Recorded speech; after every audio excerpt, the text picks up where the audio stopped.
নরেন্দ্র দামোদর দাস মোদী আমাদের মধ্যে উপস্থিত হয়েছে। সবাই বসে যান, শান্তভাবে বসুন। তার কথা আমরা শুনতে এসেছি। এবার মোদীজিকে ভারতীয় জনতা পার্টির রাজ্যের সাধারণ সম্পাদিকা, এই জনসভার যিনি দায়িত্ব আছেন প্রাক্তন সংসদ মাননীয় লোকেশ চট্টোপাধ্যায়, উত্তরীয় দিয়ে সম্মানিত করবেন।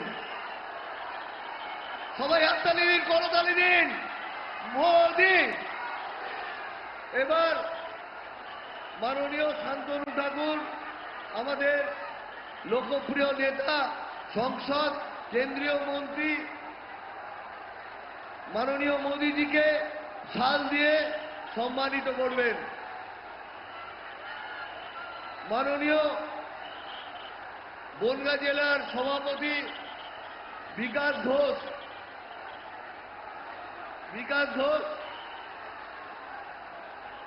ঘোষ মোদীজিকে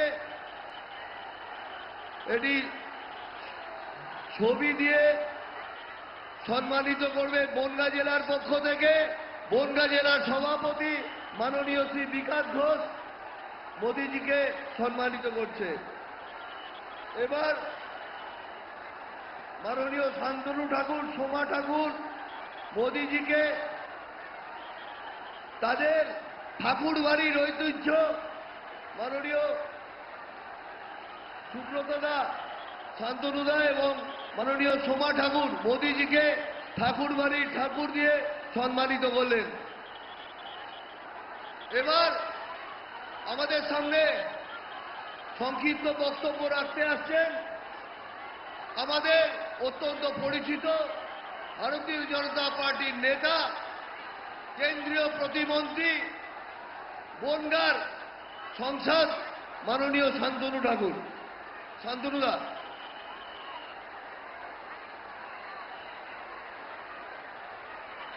বলে ভারত মাতাকে, ভারত মাতাকে জয় শ্রীরাম, জয় শ্রীরাম। নমস্কার। আজকে ঠাকুরনগর ঠাকুরবাড়িতে মাননীয় প্রধানমন্ত্রী শ্রী নরেন্দ্র দামোদর দাস মোদীজির নেতৃত্বে এক বিশাল যে জনসভা, সবার মঞ্চে উপস্থিত বিশ্ববরেণ্য নেতা,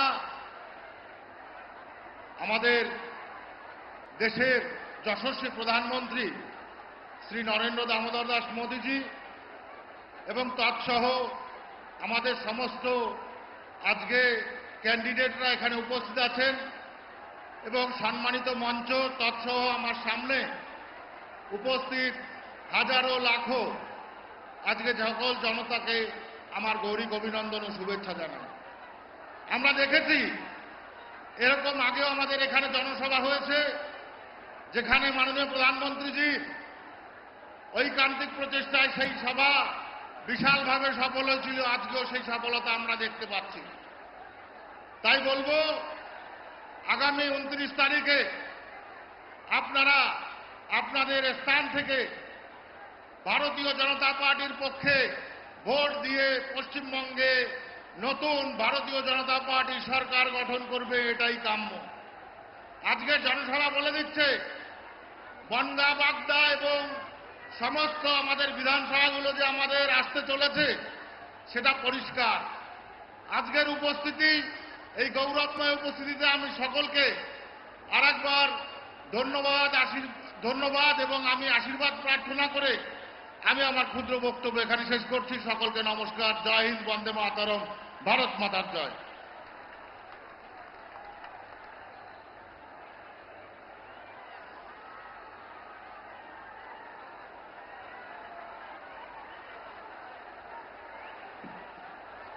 ধন্যবাদ শান্তনুদাকে, যার বক্তব্য শোনার জন্য সমগ্র বনগাঁবাসী, বসিরহাটবাসী এবং ভারতীয় জনতা পার্টির প্রত্যেকটি বিধানসভার যারা প্রার্থী উপস্থিত আছেন, যার আশীর্বাদ আমাদের সব সময় দরকার। ভারতের সর্বশ্রেষ্ঠ যশস্বী প্রধানমন্ত্রী মাননীয় নরেন্দ্র দামোদর দাস মোদী আমাদের সামনে তার কথা তুলে ধরছেন। মোদীজি।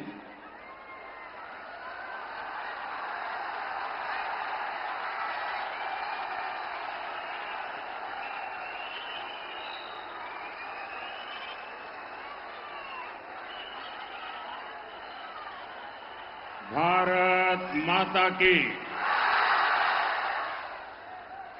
दोनों मुट्ठी बंद करके ऐसे जयकारा बोलिए कि सारे बंगाल को पता चल जाए कि सरकार बन रही है। भारत माता की। मैं अपना भाषण शुरू करूं इससे पहले मेरी ये जो छोटे छोटे बाल कलाकार चित्र बना करके ले आए हैं वो सब आगे आ जाए। जो जो चित्र लेके आए हैं उनका चित्र आगे आ जाए। जो भी कुछ लोगों ने मेहनत करके बना के लाए हैं मेरे एसपी जी के साथी आएंगे, वो प्यार से ये आपका तोहफा ले लेंगे। ये तोहफा मुझे पहुंच जाएगा और अगर आपने पीछे एड्रेस लिखा होगा तो मेरी तरफ से आपको धन्यवाद की चिट्ठी आएगी। देखिए जो दूर तक है वो भी तुरंत दे दीजिए, वरना फिर सभा में बहुत तकलीफ होती है। जो भी पीछे है वो भी दे दीजिए। देखिए वहां 2 बड़े बड़े पोस्टर लेके बच्चे आए हैं, वो भी ले लीजिए। जरा पीछे से मदद कीजिए, वो उनको पहुंचा दीजिए आगे। जरा एसपी जी के लोग रुक करके सब लेकर के जाना। और दूसरा काम, जो यहां चुनाव लड़ रहे हैं वे सभी उम्मीदवारों से मेरा आग्रह है कि जरा आगे आ जाए। सारे कैंडिडेट आगे आ जाए। आप सब भारत माता की जय बोलते रहिए। मैं इन सबको मिलकर के आता हूं। चित्र सब पहुंचा दीजिए। भारत माता की।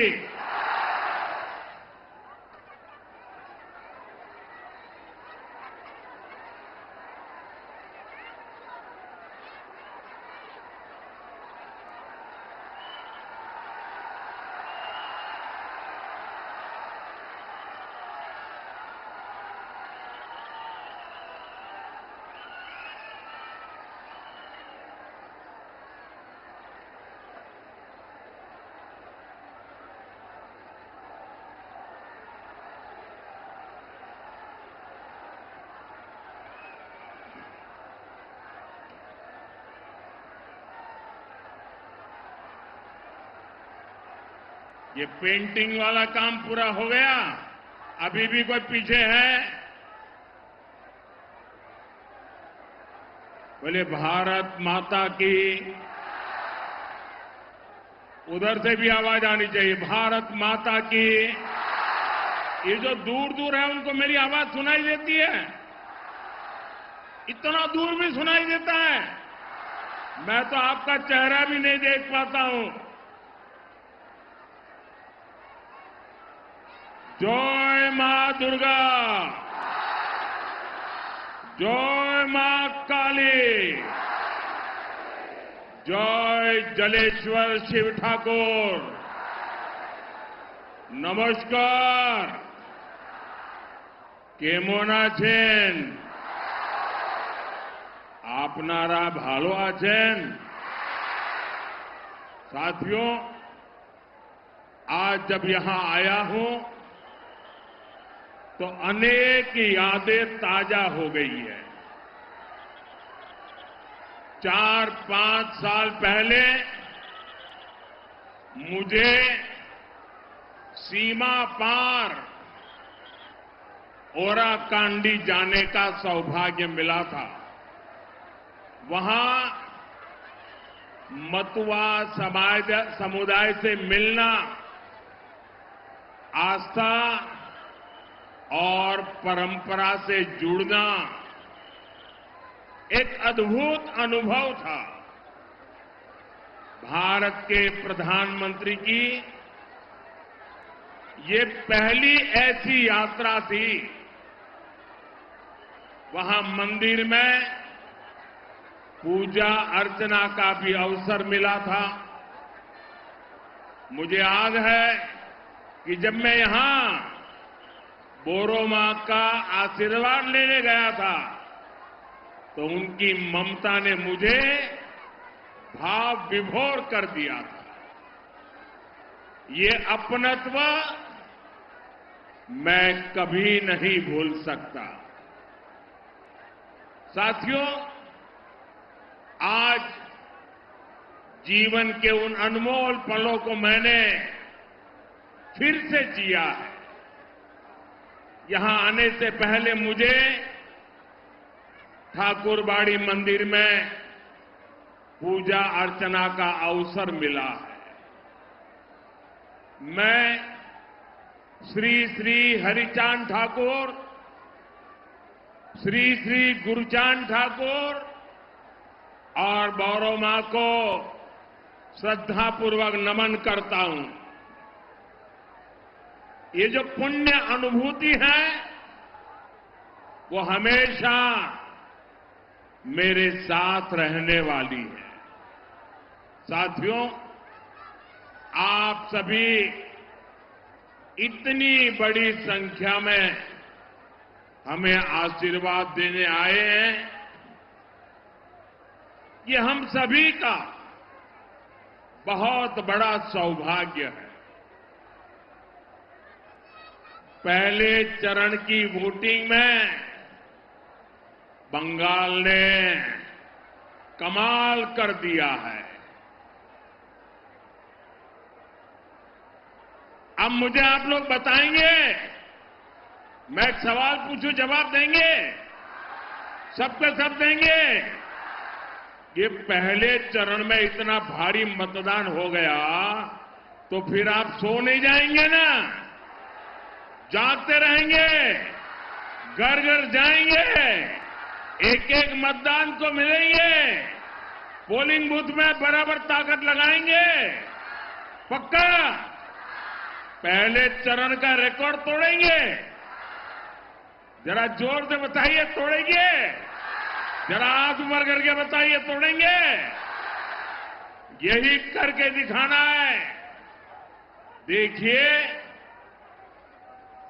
पहले चरण में टीएमसी का अहंकार टूट गया है।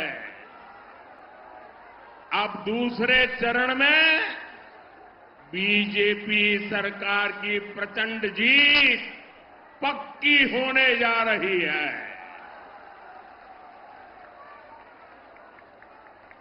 प्रथम चरणे भांगलो टीएमसीर अहंकार, द्वितीय चरणे निश्चितो बीजेपी सरकार। साथियों, बंगाल का ये चुनाव अब अंतिम चरण में है, लेकिन आपने एक बात नोटिस की होगी, 15 साल पहले टीएमसी मां, माटी और मानुष की बातें करके सत्ता में आई थी,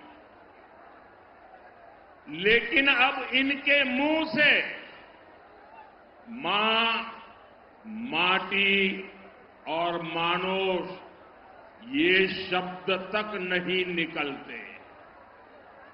आखिर क्यों? क्या कारण है? मैं कारण आपको बताता हूं। साथियों, ये टीएमसी वाले अगर मां, माटी और मानुष की याद दिलाएंगे तो इनके पाप सामने आ जाएंगे। टीएमसी की निर्ममता ने मां को रुला दिया, माटी को सिंडिकेट और घुसपैठियों के हवाले कर दिया और बंगाल के मानुष को पलायन के लिए मजबूर कर दिया। साथियों, टीएमसी के महाजंगल राज में छोटे से छोटा नेता, छोटे से छोटा गुंडा भी खुद को सरकार समझता है। 24 परगना हुगली नदी के इर्द गिर्द का इलाका ये कभी मिलों और फैक्ट्रियों का इलाका हुआ करता था, लेकिन आज मिलों पर ताले लगने के नोटिस की ही खबरें आती है। अंग्रेजों के जमाने से चले आ रहे कारखाने भी बंद हो रहे हैं। बोनगांव से बैरकपुर तक अनेक जूट मिले, अनेक फैक्ट्रियां 15 साल में बंद हुई है। सिर्फ एक ही फैक्ट्री, एक ही दुकान फली फूली है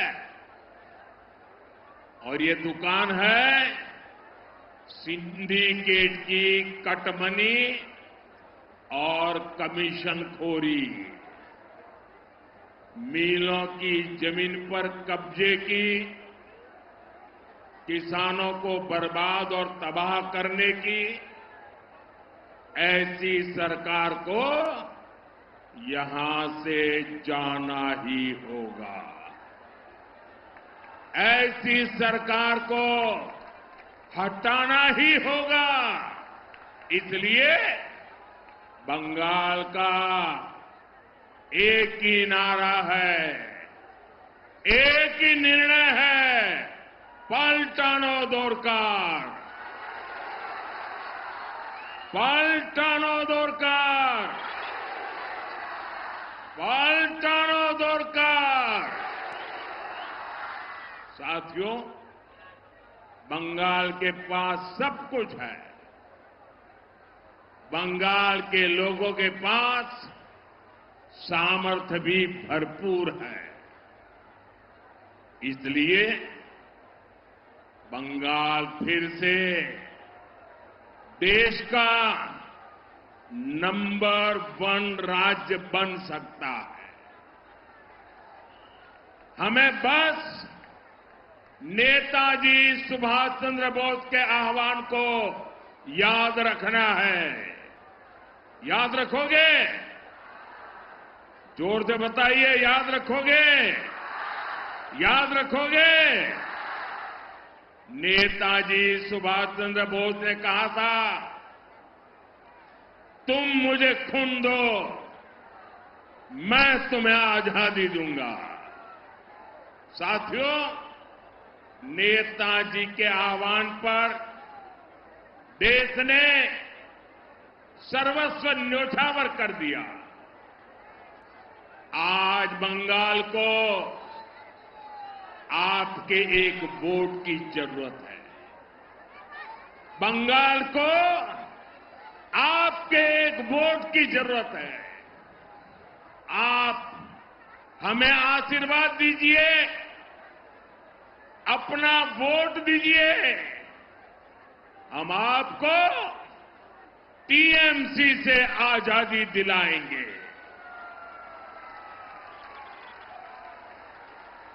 आजादी टीएमसी के महाजंगल राज से, आजादी टीएमसी के भय से, आजादी टीएमसी के भ्रष्टाचार से, आजादी बेटियों पर अत्याचार से, आजादी बेकारी और बेरोजगारी से, आजादी लूटती भर्ती परीक्षा से, आजादी घुसपैठियों के कब्जे से, आजादी दंगाइयों और मस्तानों से।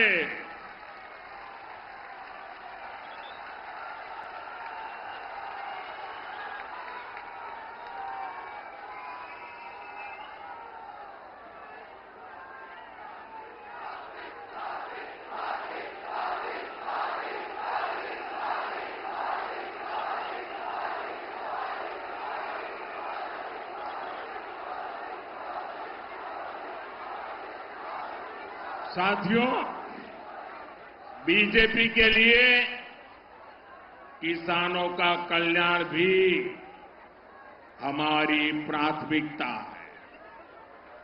हम जुट किसानों और श्रमिकों की चिंता समझते हैं।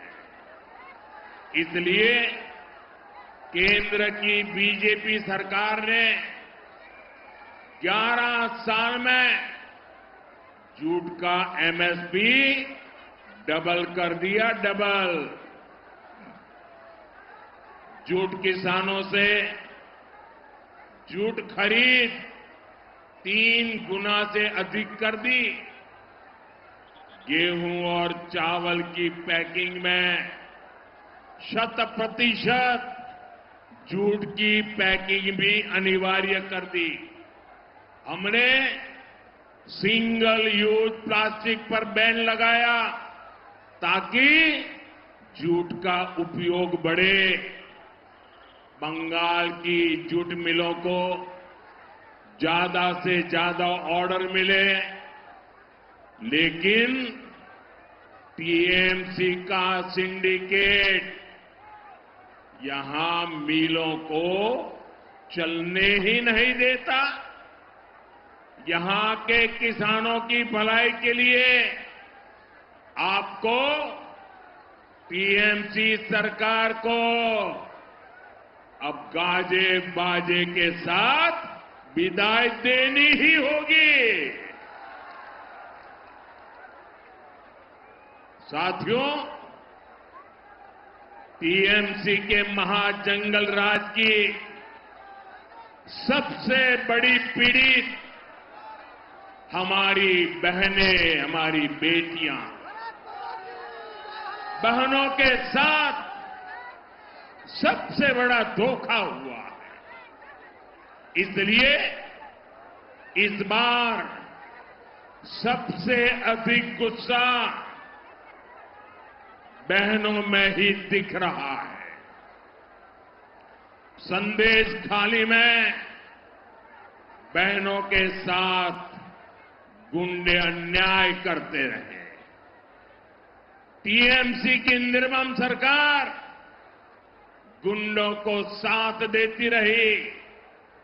इतना ही नहीं, यहां तो बहनों को ही गाली दी गई। मेरे प्यारे बंगाल के भाई बहन, ये कभी भी भूलना नहीं है। साथियों, टीएमसी के महाजंगल राज में यहां से बेटियां लापता हो रही है, लेकिन टीएमसी सरकार सोई पड़ी है। बेटियों की इनको कोई चिंता नहीं है। लेकिन अब और नहीं, जो ये गुंडे हैं, ये जो रेपिस्ट है, 4 मई के बाद बीजेपी की सरकार उनका हिसाब करेगी, चुन चुन करके हिसाब करेगी।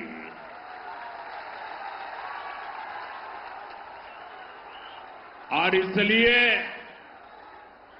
मैं सभी बहनों से कहने आया हूं, अब सहना नहीं है, अत्याचारियों को हटाना है।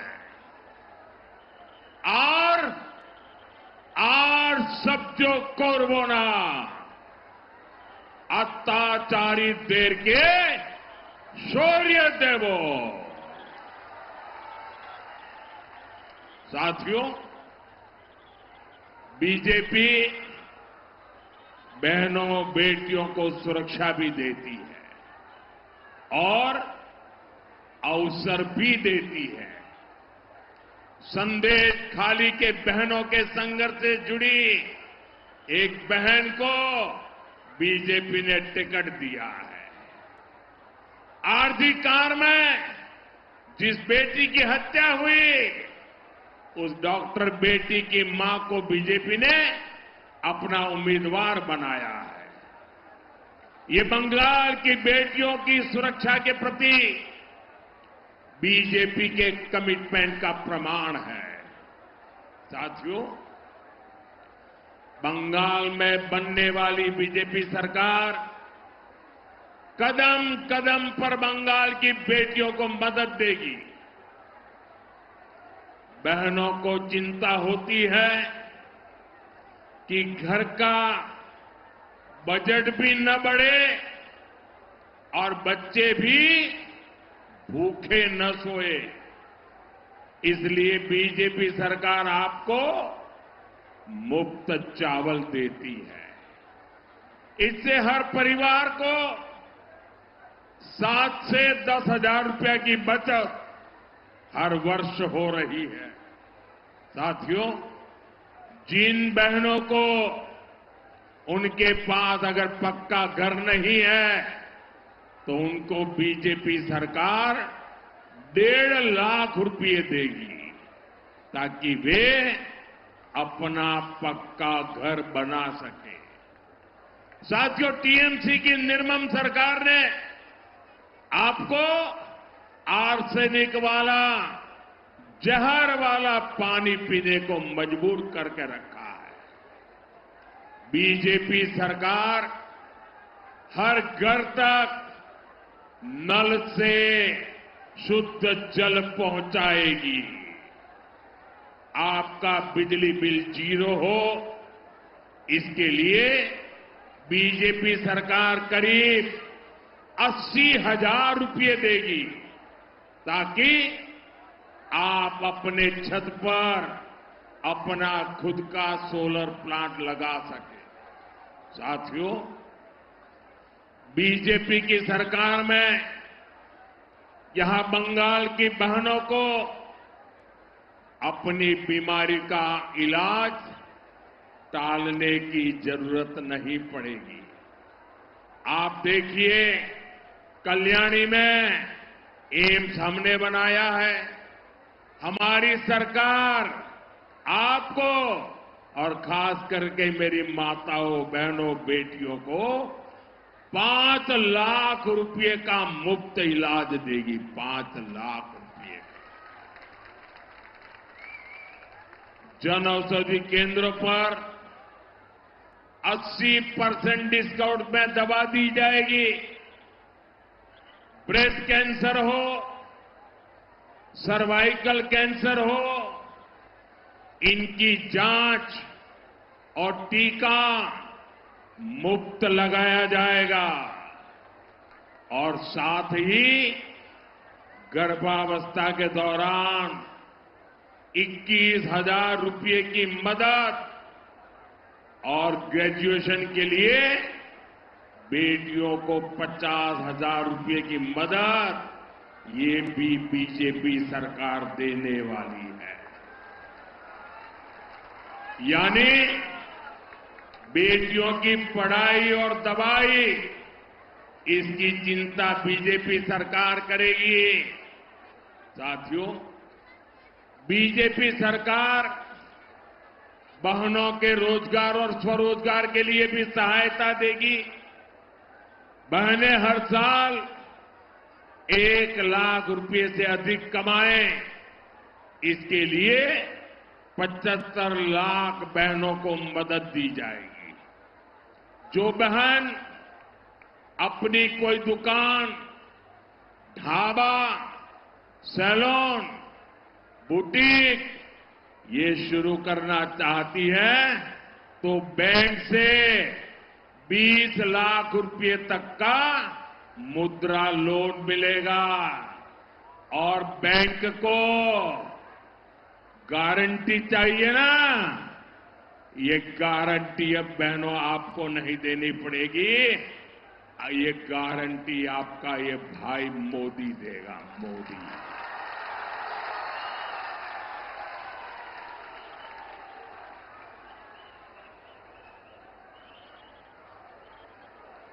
साथियों, बंगाल बीजेपी ने एक और बहुत बड़ा ऐलान किया है।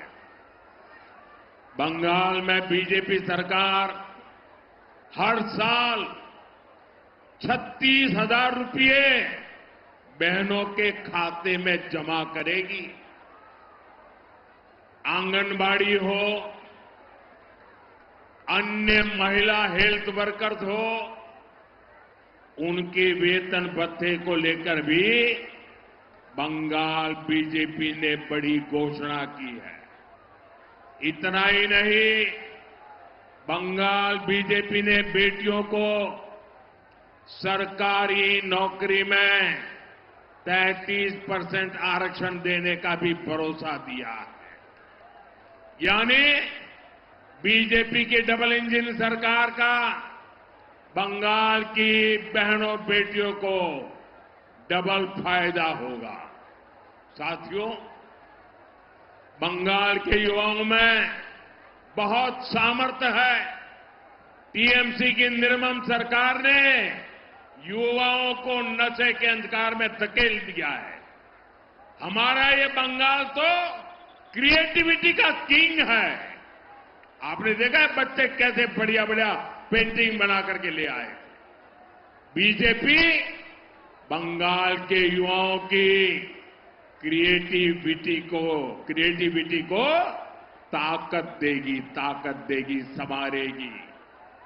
आजकल बंगाल के बेटे बेटियों के म्यूजिक वीडियो भी, उनकी बनाई रील की सोशल मीडिया पर बहुत तारीफ हो रही है, वाहवाही हो रही है। कई रील्स तो मैंने भी देखे हैं।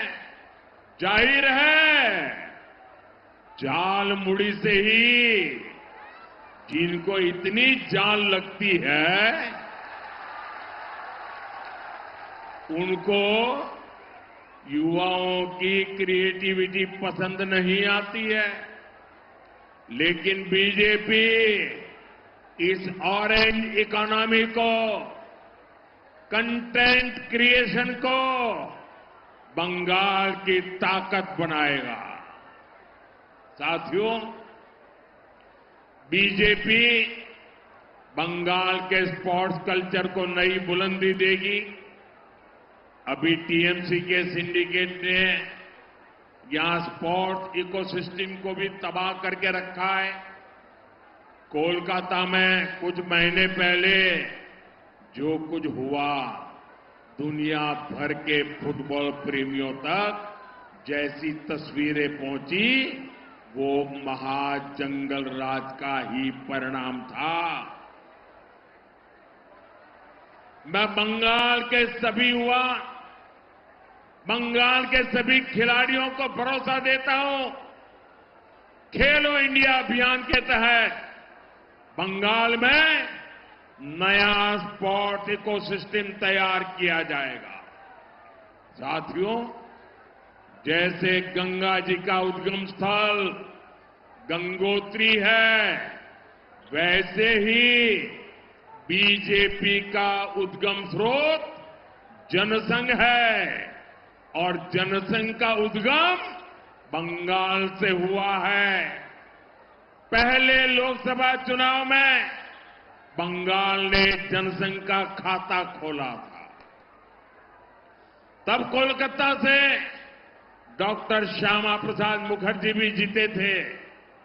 साथियों, उस दौरान 24 परगना हो, नादिया हो, मेदिनीपुर हो, यहां जनसंघ को विधानसभा चुनाव में भी बहुत अधिक समर्थन मिला था। इसके पीछे एक कारण था, जनसंघ ने तब विभाजन का दर्द बांटा था। जनसंघ पूर्वी बंगाल से बेघर हुए शरणार्थियों के साथ खड़ा हुआ था। जनसंघ की कहीं पर भी सरकार नहीं थी, लेकिन शरणार्थियों के मुद्दे को जनसंघ ने ही उठाया था। साथियों, डॉक्टर श्यामा प्रसाद मुखर्जी को तो शरणार्थियों का प्रवक्ता माना जाता था।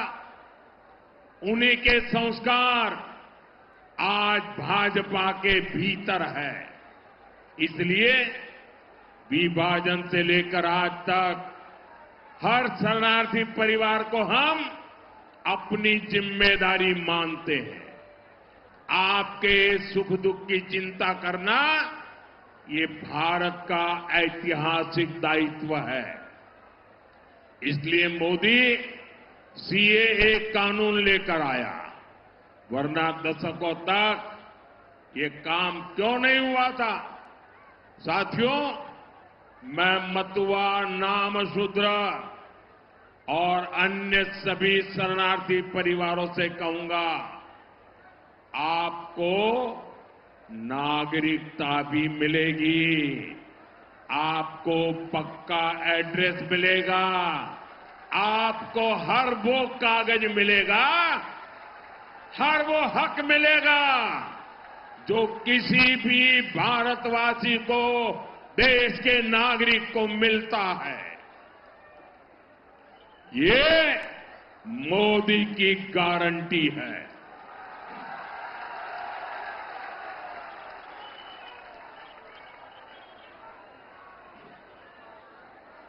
लेकिन साथियों, आपको टीएमसी के झूठ से बहुत सावधान रहना है।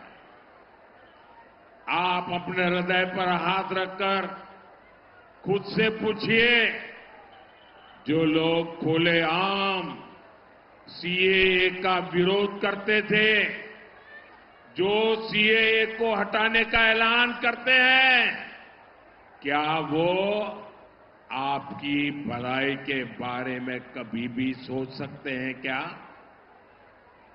अगर कोई साथी गलती से भी टीएमसी को वोट देने के बारे में सोचता है, तो वो अपने पूर्वजों के दिल को दुखाने का ही काम करेगा।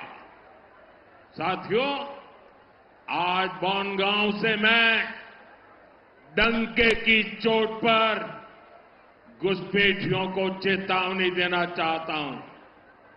जो भी अवैध तरीके से बंगाल में घुस आया है, जो फर्जी डॉक्यूमेंट लेकर यहां रह रहा है, वो 29 अप्रैल से पहले बंगाल और हिंदुस्तान छोड़ दे, वरना 4 मई के बाद हर घुसपैठियों को खदेड़ा जाएगा। टीएमसी किसी भी घुसपैठियों को बचा नहीं पाएगी। साथियों, विभूति भूषण बंदोपाध्याय जी ने पाथेर पांचाली जैसी कालजयी रचना थी। उसमें उन्होंने पलायन, गरीबी और बहनों के संघर्ष की कहानी बताई है। वो आज भी बंगाल की सच्चाई है।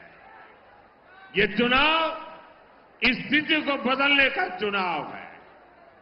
ये काम हमें मिलकर करना है। इसके लिए हर बूथ पर आपका एक एक वोट कमल पर पड़ना चाहिए। आप बीजेपी के हमारे सभी उम्मीदवारों को एमएलए बनाइए। ये बीजेपी का पहला सीएम बनाएंगे। फिर पीएम और सीएम मिलकर आपके सभी सपने पूरे करने के लिए दिन रात मेहनत करेंगे। इसी आग्रह के साथ आप सभी का बहुत बहुत आभार। दोनों हाथ ऊपर करके मुट्ठी बंद करके बोलिए, भारत माता की, भारत माता की, भारत माता की। वंदे वंदे वंदे वंदे वंदे वंदे वंदे वंदे।